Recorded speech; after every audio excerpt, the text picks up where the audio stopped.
دوستو یہ کہانی ہے ایک ایسے پراسرار جنگل کی جس کے بارے میں بہت سے واقعات مشہور تھے اور کہا جاتا تھا کہ اس جنگل کے بیچوں بیچ ایک ایسی دنیا ہے جہاں پر بہت ہی پرسکون زندگی ہے، لیکن اس کے قریب ایک ایسا گاؤں تھا جس کا نام مون ویلی تھا۔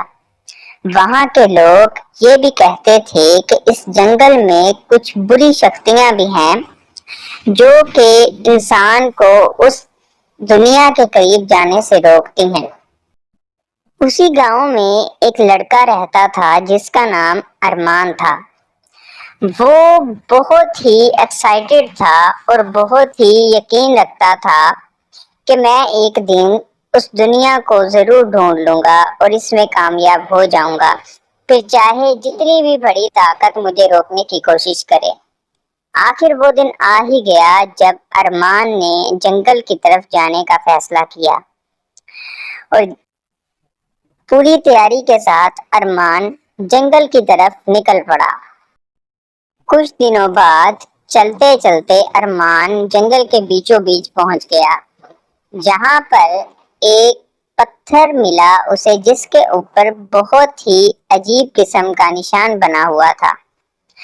تو ارمان نے جیسے ہی اسے ہاتھ لگایا وہ چمکنے لگا اور وہاں پر ایک پورٹل ظاہر ہوا۔ ارمان پہلے تو گھبرا گیا، لیکن کچھ دیر بعد اس پورٹل کے اندر سے اسے ایک دنیا نظر آنے لگی جو بہت ہی خوبصورت اور میجیکل تھی۔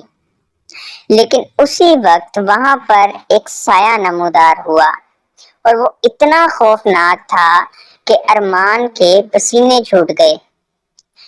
تو وہ جو سایہ تھا وہ کہنے لگا کہ یہ دنیا اس پر صرف میرا حق ہے اور میں کسی کو بھی اس کے اندر نہیں جانے دوں گا۔